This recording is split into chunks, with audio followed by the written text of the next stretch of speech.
Students, आज हम करने वाले हैं क्लास 10 सीबीएसई बोर्ड की इंग्लिश की बुक फर्स्ट फ्लाइट के chapter number 5 the 100 races part 1। इसका पार्ट 2 जो है वो हमारे चैप्टर नंबर 6 में है, जिसे लिखा है एल बेस और एस्टर ने। तो ये जो स्टोरी है वो एक लड़की की स्टोरी है जो कि पोल है। पोल वो लोग होते हैं जो कि पोलैंड कंट्री को बिलोंग करते हैं। तो वो लड़की जो है वो अपने फैमिली के साथ यूएस चली जाती है, यूनाइटेड स्टेट चली जाती है, और वहाँ जाने के बाद उसके साथ क्या क्या होता है हम इस चैप्टर में जानेंगे। अब हम इस स्टोरी के बारे में जानेंगे, और इसे जानने से पहले हम इसकी कुछ इंट्रोडक्शन के बारे में जानेंगे। The first polish immigrants arrived in America in 1608। Immigrants कौन होते हैं? इमिग्रेंट्स वो लोग होते हैं जो अपनी कंट्री को छोड़ के किसी दूसरे कंट्री में चले जाते हैं परमानेंटली सेटल होने के लिए। तो जो फर्स्ट पॉलिश इमिग्रेंट्स कब अमेरिका पहुंचे थे? वो पहुंचे थे 1608 में। But the largest wave of Polish immigration occurred in the early 20th century when more than 1 million Poles migrated to the United States. लेकिन 20वीं शताब्दी से थोड़ा पहले लगभग 1 मिलियन पोल, या आप कह सकते हो कि 1 मिलियन से ज़्यादा पोल जो है वो यूनाइटेड स्टेट चले गए थे। The Polish state did not exist at that time. उस टाइम पे पोलैंड जो है वो अलग स्टेट करके एग्जिस्ट नहीं करता था। And the immigrants were identified according their country of origin rather than to ethnicity. तो उस टाइम पे जब पोलैंड वाले जब यूएस चले गए तो उन्हें उनके कंट्री के नाम से, उनके ओरिजिन ऑफ कंट्री के नाम से जाना जाता था कि वो कहाँ से बिलोंग करते हैं। They were identified as Russian Poles, German Poles और Austrian Paul's.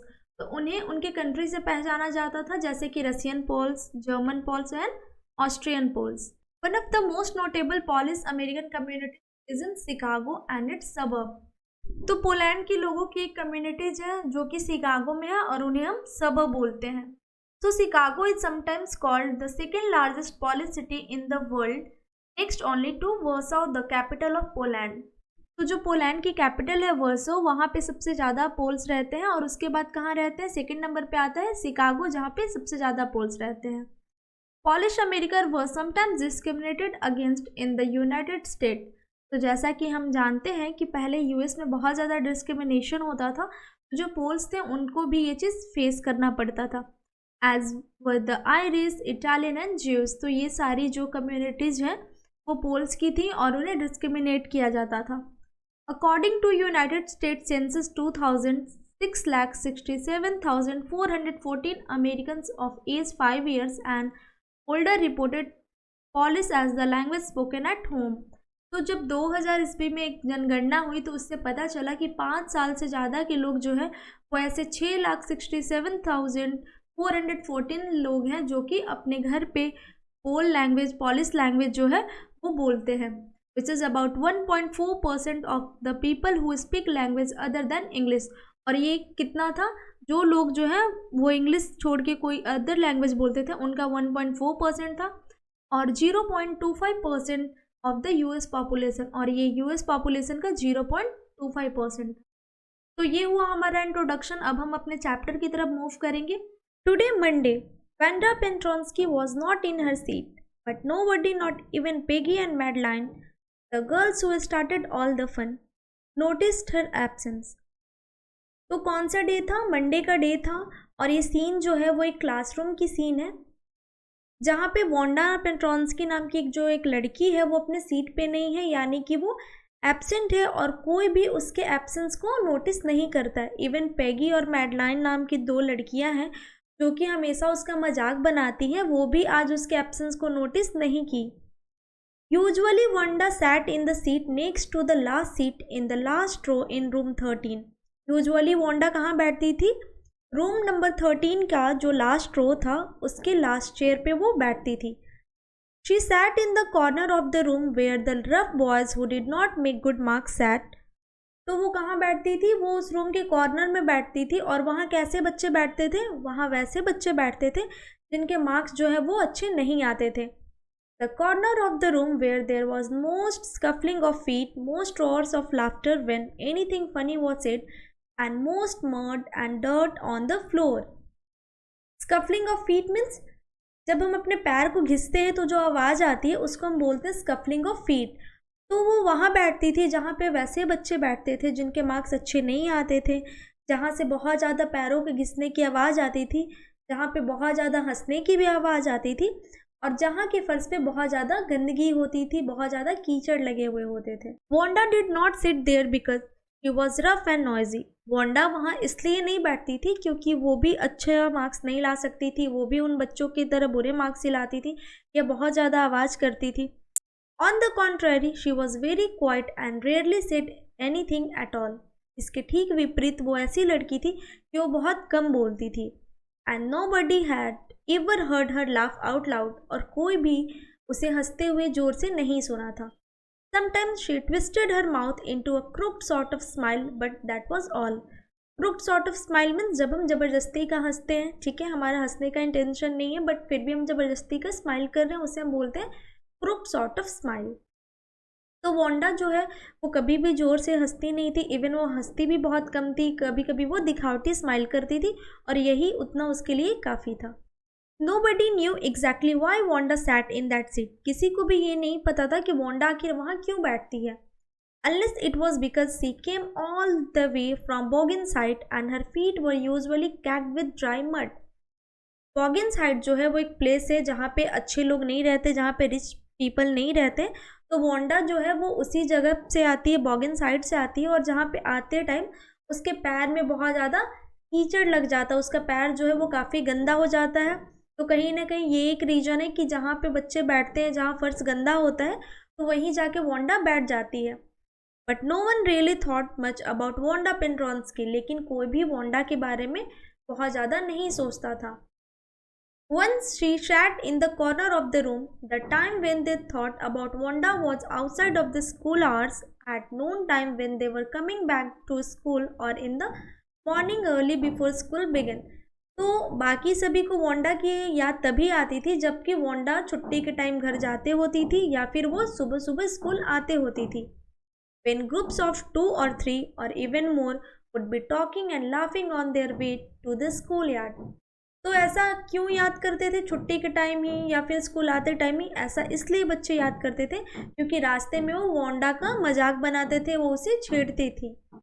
Then sometimes they waited for Wanda to have fun with her, और कई बार ऐसा होता था कि जो गर्ल्स थी वो वांडा का वेट रास्ते में करती थी ताकि वो उसका मजाक बना पाए। The next day Tuesday Wanda was not in the school. अब दूसरे दिन ट्यूजडे होता है, वांडा उस दिन भी स्कूल नहीं आती है।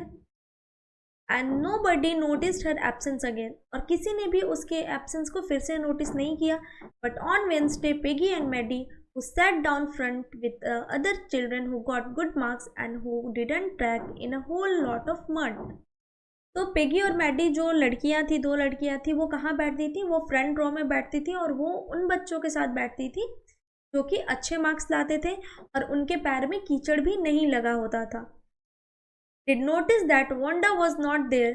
Peggy was the most popular girl in school. तो उन लोगों ने अब नोटिस किया कि वांडा जो है वो अपने सीट पे नहीं है और जो पेगी है वो अपने स्कूल की बहुत ज़्यादा पॉपुलर गर्ल है। आप कह सकते हो सबसे ज़्यादा पॉपुलर गर्ल है।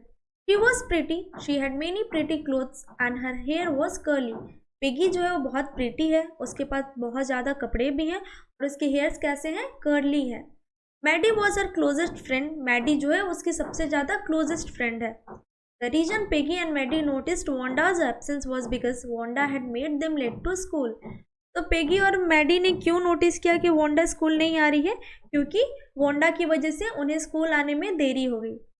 दे had waited and waited for Wanda to have some fun with her and she just hadn't come. तो उन लोगों ने बाहर बहुत देर तक वेट किया वांडा का कि वो आएगी और वो लोग उसे छेड़ेंगे, लेकिन वांडा जो है वो आई ही नहीं। They often waited for Wanda Petronski to have fun with her. वो लोग अक्सर जो है वो रास्ते में रुक के वेट करते थे कि वांडा आएगी और वो लोग उसका मजाक बनाएंगे, लेकिन वो लोग इंतजार करते रह गए और वांडा आई नहीं, इस वजह से उनका स्कूल आने में भी देर हो गया। Wanda Petronski, most of the children in room 13 didn't have name like that. तो जो रूम नंबर 13 था वहाँ पे वांडा पेंट्रॉन्स्की नाम के जैसा नेम ज़्यादातर नहीं था, क्योंकि ऐसा होता है कि अगर आप कंट्री टू कंट्री नेम्स भी वैरी करते हैं, जैसे हमारे कंट्री में राम, मोहन, सीता, गीता पॉपुलर नेम होते हैं, उसी तरीके से मान लो फॉरेन की बात करो तो वहाँ पे जॉन, स्मिथ, इस टाइप के नेम होते हैं। तो उसी तरीके से चूँकि वांडा एक पोल थी तो उसके अकॉर्डिंग उसका नाम भी काफ़ी डिफरेंट था, जो कि इन बच्चों के नेम से मैच नहीं करता था। They had names easy to say like Thomas, Smith और एलन। उनके जो नाम होते थे वो बोलने में काफ़ी ईजी होते थे एज कम्पेयर टू पेंट्रॉन्स्की। जैसे कि वांडा पेंट्रॉन्स्की जो नेम है वो काफ़ी डिफ़िकल्ट है बोलना, तो जो वहाँ के बच्चे थे उनके लिए वांडा बोलना थोड़ा मुश्किल होता था क्योंकि ये नाम थोड़ा अजीब था। उनके जो नेम होते थे वो काफ़ी ईजी होते थे। There was only one boy named Bounce, Willie Bounce. वहाँ पे एक ही लड़का था जिसका नाम ऐसा था और वो नाम था Willie Bounce. And people thought that was funny, और लोग उसके नेम को फनी सोचते थे, but not funny in the same way that Petronski was. लेकिन फिर भी वो नाम इतना फनी नहीं था जितना कि पेट्रॉन्स्की था। Wanda did not have any friends. Wanda के कोई भी दोस्त नहीं थे। She came to school alone and went home alone. वो स्कूल अकेले आती थी और वो अपने घर भी अकेले ही जाती थी। She always wore a faded blue dress that didn't hang right. वो हमेशा एक फेडेड ब्लू कलर का ड्रेस पहनती थी और जो कि वो अच्छे से नहीं पहनती थी। It was clean but it looked as though it had never been iron properly. तो जो कपड़ा पहनती थी वो साफ तो होता था बट क्या होता था, लगता था कि उसे कभी आयरन नहीं किया गया है ठीक से। She didn't have any friend but a lot of girl talk to her. उसके कोई भी दोस्त नहीं थे लेकिन ऐसी बहुत सारी लड़कियां थीं जो उससे बात करती थी। Sometimes they surrounded her in the schoolyard as she stood watching the little girls play hopscotch on the warm hard ground. तो उससे बहुत ज़्यादा लड़कियां जो है वो बस बात करती थी इसलिए ताकि वो उसका मजाक बना पाए। उस टाइम क्या होता था कि जब वांडा लड़कियों को खेलते हुए देखती थी हॉपस्कॉच, जिसको हम स्टापू भी बोलते हैं, तो जब वो लड़कियां हॉपस्कॉच खेलते रहती थी और वांडा जब उन्हें देखती थी तो बहुत सारी लड़कियां जो है वो आके उसे घेर लेती थी और उसे देखने लगती थी, उससे बात करने लगती थी। Wanda, Peggy would say in the most courteous manner as though she were talking to Miss Mason. Miss mason कौन है? मिस मेसन जो है वो इन सभी की क्लास टीचर है। तो जो पेगी है वो वांडा से इतने पोलाइट मैनर में बात करती है जैसे वो अपने क्लास टीचर से बात कर रही हो। वांडा शेड से giving one of her friends a nudge. Nudge क्या होता है? जब अगर हम किसी का मजाक बनाते हैं या किसी के बारे में कुछ बोलते हैं और अपने बगल वाले पर्सन को अगर हम हल्का सा जेंटल पुश देते हैं कि देखने के लिए कि देखो वो क्या बोलता है, उसे हम बोलते हैं नज। तो जो पेगी है वो अपने एक फ्रेंड को एक नज देती है और बोलती है, वो वांडा से पूछती है, tell us how many dresses did you say you had hanging up in your closet. तो पूछती है कि तुमने कितने ड्रेस के बारे में बताया है कि तुम्हारे क्लोजेट में है। 100 वांडा वुड से। तो वांडा क्या जवाब देती है? 100, यानी कि उसके पास 100 ड्रेसेज हैं। 100, exclaimed all the little girls incredulously, and the little ones would stop playing hopscotch and listen. Yeah, 100 all lined up, said Wanda. तो जो लड़कियां हॉपस्कॉच खेल रही थी वो भी रुक के वांडा की बातें सुनने लगती हैं और सारी लड़कियां ये सुन के शॉक हो जाती हैं कि जो लड़की बस एक ही ड्रेस पहन के आती है वो बोल रही है कि उसके पास 100 ड्रेसेज है। और ये बोलने के बाद जो है वांडा बोलती है कि सारे ड्रेसेज जो है वो लाइंड अप हैं, सारे ड्रेस जो है वो हैंग करके टंगे हुए हैं, यानी कि लाइंड अप है, अच्छे से रखे हुए हैं। और ये बोल के वांडा जो है वो चुप हो जाती है। Then her thin lips drew together in silence, यानी कि वो फिर से चुप हो जाती है। What are they like? All silk I bet, said Peggy. तो पेगी इस पे मजाक बनाते हुए बोलती है कि मुझे लगता है कि सारे ड्रेसेस जो होंगी वो सिल्क की होंगी, या ऑल सिल्क ऑल कलर्स। तो वांडा जो इस पे जवाब देती है कि हाँ सारे सिल्क के और सारे कलर्स के भी हैं। वेलवेट टू, या वेलवेट टू। पेगी फिर से बोलती है कि क्या वेलवेट के भी ड्रेस हैं तुम्हारे पास? तो उस पर वांडा जवाब देती है कि हाँ हाँ मेरे पास वेलवेट के भी ड्रेसेस हैं। 100 ड्रेसेस, वांडा वुड रिपीट स्टॉलिडली, यानी स्टॉलिडली मीन्स बिना किसी फीलिंग्स के जब हम कुछ बोलते हैं उसे हम बोलते हैं स्टॉलिडली। वांडा फिर से उस लाइन को रिपीट करती है कि हाँ मेरे पास 100 ड्रेसेज हैं और सभी जो है वो लाइंड अप हैं और मेरे पास सिल्क के वेलवेट के ड्रेसेज हैं। Then they had let her go and then before she had gone very far they could not help bursting into strike and peals of laughter. Wanda को इतना सुनने के बाद वो लोग जाने ही देते हैं और उसके बाद जो है वो सारी गर्ल्स जो होती हैं वो बहुत ज़ोर ज़ोर से हंसने लगती हैं उसका मजाक बना के। 100 dresses. Obviously, the only dress Wanda had was the blue one she wore every day. तो उन लोगों का भी काफ़ी शॉकिंग लगता है कि जो लड़की बस एक ही कपड़ा पहन के आती है वो बोलती है कि उसके पास 100 ड्रेसेज हैं। तो उस पर बोलते कि नहीं, वांडा के पास एक ही कपड़ा है जो कि वो डेली पहन के आती है। तो अब इनके मन में सवाल उठने लगता है कि ऐसा कैसे हो सकता है। तो वाई डिड शी से she had 100, what a story. तो वो हमसे ऐसा क्यों बोलती है कि उसके पास 100 ड्रेसेस हैं और जबकि पहन के वो एक ही आती, क्या कहानी है ये? How many shoes did you say you had, तुमने मुझे कितना शूज बताया था कि तुम्हारे पास है? 60 pairs all lined up in my closet, मेरे पास वांडा जवाब देती है कि 60 पेयर शू के हैं जो कि मेरे क्लोजेट में ऑल लाइंड अप हैं, यानी कि मेरे वार्डरोब में रखे हुए हैं। Cries of exaggerated politeness greeted this all alike, तो सब उस पर पूछते हैं कि सब एक जैसे हैं। Oh know every pair is different, तो वांडा जवाब देती है कि नहीं नहीं सब एक जैसे नहीं है, सब अलग अलग है। All colours all lined up, बोलती है कि सारे अलग अलग कलर्स के हैं और सब लाइन अप है मेरे वार्डरोब में। Peggy who had thought up this game and Maddie her inseparable friend were always the last to leave. Finally Wanda would move up the street, her eyes dull and her mouth closed, hitching her left shoulder every now and then in the funny way she had finishing the walk to school alone. Hitching means जब हम अपने shoulder को हल्का up करते हैं उसे हम बोलते हैं हिच करना। तो वांडा इतना सारा कुछ सुनने के बाद उसे समझ आता है कि सभी उसका मजाक बनाते हैं। इससे वांडा जो है वो काफ़ी अपसेट हो जाती है, काफ़ी उदास हो जाती है और वो अपने शोल्डर्स को हिच करते हुए वो अपने घर की तरफ अकेले चली जाती है। Peggy was not really cruel, Peggy जो है वो रियल में क्रूएल नहीं थी। She protected small children from bullies, वो छोटे बच्चों को बुली होने से भी बचाती थी। And she cried for hours if she saw an animal mistreated, अगर किसी भी एनिमल को मिसट्रीट किया जाता था तो पेगी जो है वो इसके खिलाफ भी आवाज़ उठाती थी। If anybody had said to her don't you think that is a cruel way to treat Wanda, she would have been very surprised cruel, अगर कोई उससे पूछता कि क्या ये अच्छा तरीका है वांडा को ट्रीट करने का, तुम्हें नहीं लगता ये गलत है, उस पर ये रिएक्ट करती कि कैसा क्रूएल, वो सरप्राइज हो जाती थी क्योंकि उसे नहीं लगता था कि वो क्रूएल तरीके से वांडा को ट्रीट करती है। वाई डिड द गर्ल से शी हैड 100 ड्रेसेस, तो उस पर वो गुस्सा होकर बोलती थी कि वो क्यों बोलती है कि उसके पास 100 ड्रेसेस हैं। Anybody could tell that was a lie, कोई भी बोल सकता है कि वो एक झूठ है। Why did she want to lie, वो झूठ क्यों बोलना चाहती है। यहाँ पेगी जो है वो वांडा के बारे में बात कर रही है कि आखिर वो क्यों झूठ बोलती है कि उसके पास 100 ड्रेसेस है, जबकि हम सब समझ सकते हैं कि उसके पास 100 ड्रेसेस नहीं है। And she was not just an ordinary person else why did she have a name like that anyway, they never made her cry, तो वांडा क्या बोलती है कि वो हमारे जैसी ऑर्डिनरी है भी नहीं और ना ही उसका हमारे जैसा नाम है, और फिर वो अपने आप को सेटिस्फाइड करती ये बोल के कि चाहे जो भी हो मैंने उसे कभी रुलाया नहीं है। As for Maddie, this business of asking Wanda every day how many dresses and how many hats and how many this and that she had was bothering her. तो मैडी जो पेगी की फ्रेंड थी, जब Wanda से ये सारी चीज़ें regularly पूछी जाती थी तो ये चीज़ें जो मैडी को है वो अच्छी नहीं लगती थी, ये चीज़ें मैडी को बॉदर करती थी। Maddie was poor herself, Maddie जो थी वो खुद ही गरीब थी। Usually wore somebody hand me down clothes, hand me down clothes वो होते हैं यानी कि किसी के छोड़े हुए कपड़े, किसी के पुराने कपड़े को पहनना। तो मैडी जो है वो खुद ही किसी के छोड़े हुए कपड़े को पहनती थी।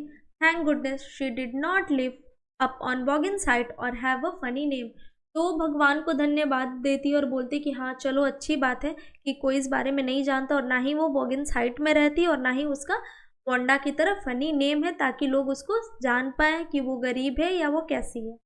Sometimes when Peggy was asking Wanda those questions in that mocking polite voice, Maddie felt embarrassed and studied the marbles in the palm of her hand. तो जब कभी पेगी जो है वो वांडा से मजाक में बहुत सारे सवाल पूछते रहती तो मैडी के हाथ में जो भी मार्बल्स होते वो उनको रब करती, अपने हथेलियों में रगड़ते रहती और उसे भी एम्बेरस फील होता था। Rolling them around and saying nothing herself, और वो वैसा करते रहती, उसके पाम में जो पत्थर होते उनको रोल करते रहती और वो कुछ नहीं बोलती थी, वो बस सुनती थी। Not that she felt sorry for Wanda exactly, she would never have paid any attention to Wanda if Peggy had not invented the dresses game, तो उसे वांडा से कोई मतलब नहीं था और ना ही वो वांडा को कभी देख के उसको अटेंशन देती। ये तो पेगी थी जिसने ये शुरुआत किया था ड्रेसेस गेम का कि तुम्हारे पास कितनी ड्रेसेस है वांडा से पूछकर। But suppose Peggy and all the other started in on her next, she was not as poor as Wanda perhaps but she was poor, तो वो अब सोचते हैं कि क्या होगा जब वांडा की जगह सब लड़कियां मुझे टारगेट करेंगी, क्योंकि वो भी पुअर है, भले ही वो वांडा जितनी पुअर नहीं है लेकिन वो गरीब तो है। Of course, she would have more sense than to say she had 100 dresses. Still, she would not like for them to begin on her. She wished Peggy would stop teasing Wanda Pentronsky.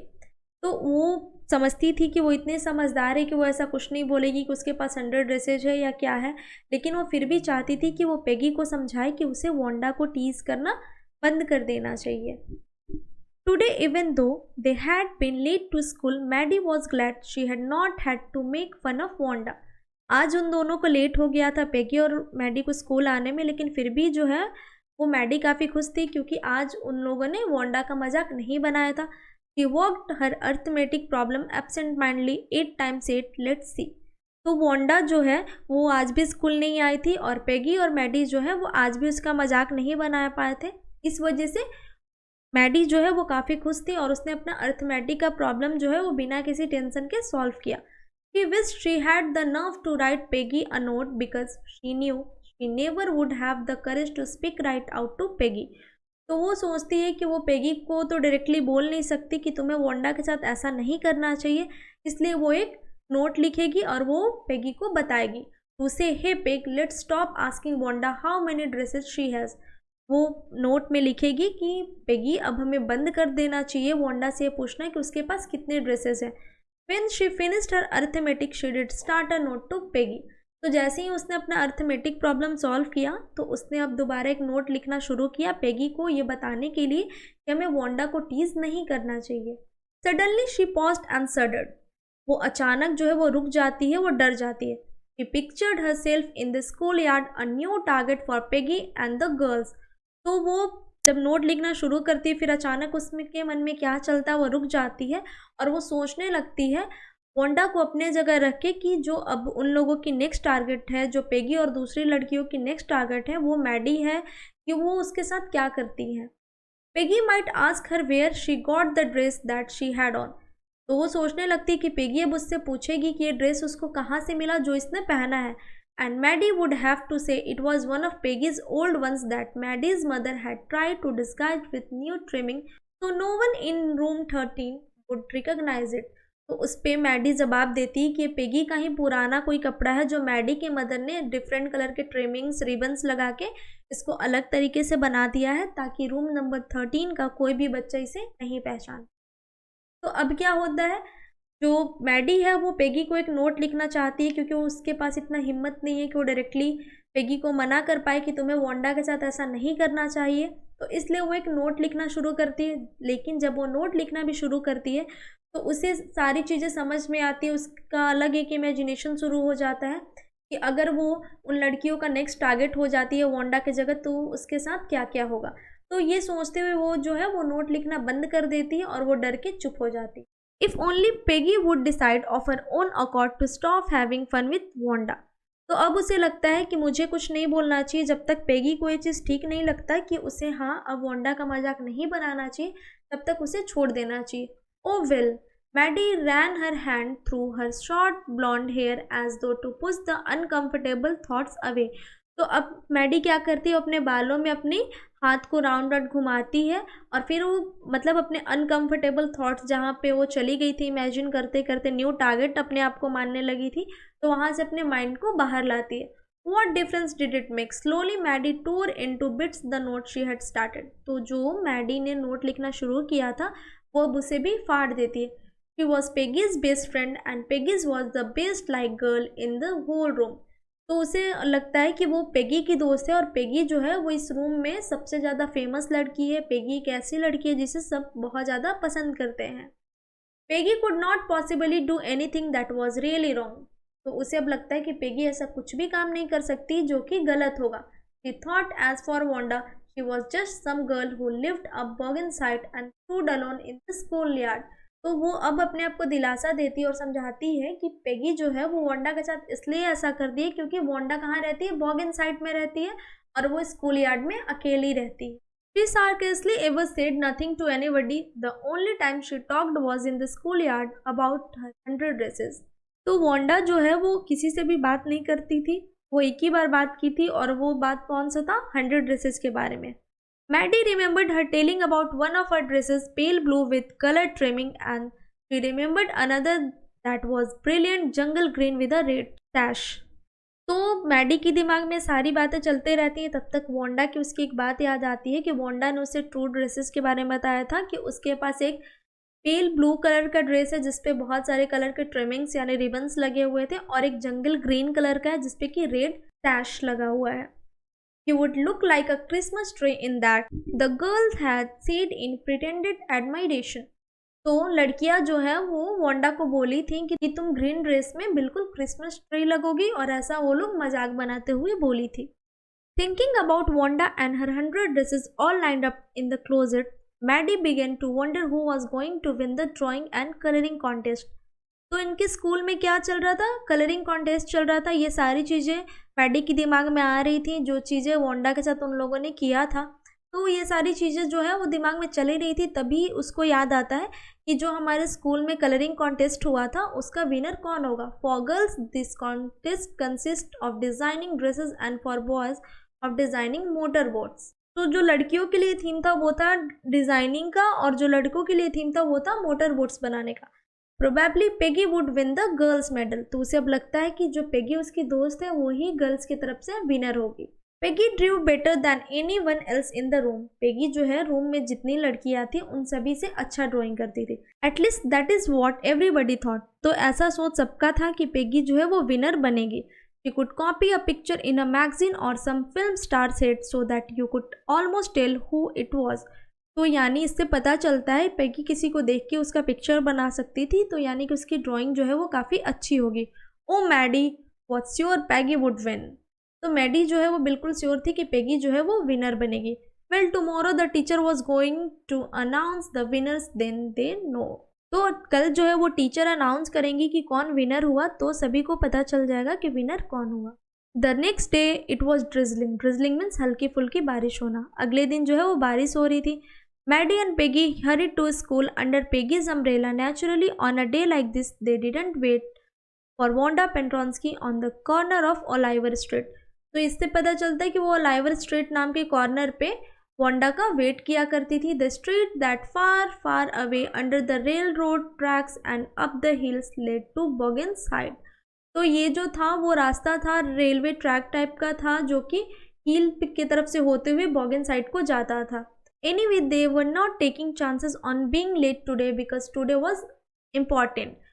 तो आज के दिन वो किसी तरीके का chance नहीं लेना चाहती थी, वो लेट नहीं होना चाहती थी, इसलिए उन लोगों ने वांडा का इंतजार नहीं किया और वो डायरेक्टली स्कूल चली गई. Do you think Miss Mason will announce the winners today asked Peggy. तो पेगी पूछती है कि क्या तुम्हें लगता है कि मिस मेसन आज विनर अनाउंस करेंगी. Oh I hope so the minute we get in said Maggie. तो क्या होता है कि मैडी यहाँ पे बोलती है कि हाँ जैसे ही हम स्कूल पहुँचेंगे मिस मेसन जो है वो विनर अनाउंस करेंगी. Of course you will win Peg. तो बोलते हैं कि हाँ तुम जीतोगी Peg. Hope so said Peggy gaily. तो जो पेगी है वो काफ़ी खुश हो जाती है और बोलती है कि हाँ मुझे भी विश्वास है कि मैं जीतूंगी. The minute they entered the classroom they stopped short and gasped. They were drawing all over the room on every ledge and windowsill, dazzling color and brilliant lavish designs all drawn on great sheets of wrapping paper. तो जैसे ही वो दोनों जो है वो classroom enter करती हैं तो वो दोनों रुक जाती हैं. वो देखती हैं कि चारों तरफ खिड़कियों पे, दरवाज़ा पे, लेज पे, हर जगह पे बहुत अच्छी अच्छी रंगों की ड्राइंग बनी हुई है, बहुत अच्छी अच्छी डिज़ाइंस बनी हुई है. वो सारी किस पे बनी है? रैपिंग पेपर पे. There must have been 100 of them all lined up. These must be the drawing for the contest. तो अब उन्हें रियलाइज़ होता है कि ये जो सारी ड्रेसेज हैं वो 100 हैं और वो सारे अच्छे से लाइंड अप है, सारे अच्छे से लगाई हुई हैं और उन्हें ये पता चलता है कि जो ड्राइंग है वो कॉन्टेस्ट के लिए है. They were everybody stopped and whistled or murmured admiringly as soon as the class had assembled. Miss Mason announced the winners. Jack Bagels had won for the boy, she said, and his design for an outboard motor was on exhibition in room 12 along with the sketches by all the other boys. तो वो जैसे ही वो classroom में आती है वो इन dresses का drawing देखती है और वो भी अचानक से देखते रहते हैं कि कितना अच्छे से ड्राइंग बनाया हुआ है और लगा हुआ था. सारे बच्चे जो हैं वो कोई विशल बजाते रहता, कोई कुछ कुछ आवाज़ निकालते रहता, सब जो है वो इस ड्रेसेस की ड्राइंग के बारे में ही बात करते रहते हैं. और तब तक क्लास में मिस मेसन एंटर्ड होती है और वो बताती हैं कि जैक बेगल्स नाम का जो लड़का है वो रूम नंबर 12 से विनर हुआ है. As for the girl, she said, although just 1 or 2 sketches were submitted by most one girl and room 13 should be proud of her, this one girl actually drew 100 designs, all different and all beautiful. In the opinion of the जजेस any one of the drawing is worthy of winning the prize. तो यहाँ पे miss mason बताती हैं कि जहाँ पे सारी लड़कियों ने 1 या 2 ड्राइंग सबमिट किया था, वहाँ पे उस लड़की ने टोटल 100 डिज़ाइन सबमिट किए थे। और इस बात के लिए रूम 13 को प्राउड फील करना चाहिए, क्योंकि वो जो गर्ल थी वो रूम 13 की ही थी, और वो गर्ल और कोई नहीं बल्कि वांडा थी। तो जजेस के नज़र में भी वो विनर थी। I am very happy to say that Wanda Petronski is the winner of the girls medal. Unfortunately Wanda has been absent from school for some days and is not here to receive the applause that is due to her. तो यहाँ पे miss mason बोलती हैं कि Wanda जो है वो winner बनती है और उन्हें इस बात के लिए अच्छा नहीं लगता। वो बताती है कि दुर्भाग्यवश अनफॉर्चुनेटली वांडा जो है वो अपना प्राइज लेने के लिए आज यहाँ पे प्रेजेंट नहीं है। Let us hope she will be back tomorrow. Now class you may file around the room quietly and look at her exquisite drawing. तो वो बोलती है कि ऐसा उम्मीद है कि वो कल शायद स्कूल आए, और वो सारे बच्चे को बोलती है कि आप लोग इस ड्राइंग को देख सकते हो। The children burst into applause and even the boys were glad to have a chance to stamp on the floor, put their fingers in their mouths and whistle, though they were not interested in dresses. तो लड़के भी जो है वो उसके drawing को देखने आते हैं, although they are not interested in dresses, लेकिन इतनी अच्छी ड्राइंग वांडा ने बनाई होती है कि सारे लड़के आते हैं, देखते हैं, विसल बजाते हैं और सब बहुत खुश होते हैं। Look pig whispered Maggi. तो उस पर मैडी बोलती है कि देखो pig, there is the blue one she told us about. तो बताती है कि वो ब्लू वाला ड्रेस वही है जिसके बारे में वांडा ने हमें बताया था। Isn't it beautiful. बोलती है ब्यूटीफुल है ना। Yes said Peggy. पेगी भी बोलती है कि हाँ बहुत सुंदर है। And here is that green one. और वो पेगी जो बताती है कि यहाँ पे वो ग्रीन वाला ड्रेस है। Boy and I thought I could draw. तो बोलती है कि हाँ मुझे भी ऐसा लगता है कि काश मैं भी ऐसा ड्राइंग कर पाती। तो this is all about this chapter. इसके आगे की पार्ट जो है वो चैप्टर नंबर 6 में हम करेंगे। I am hoping that you will understand it. So till then keep learning and keep studying.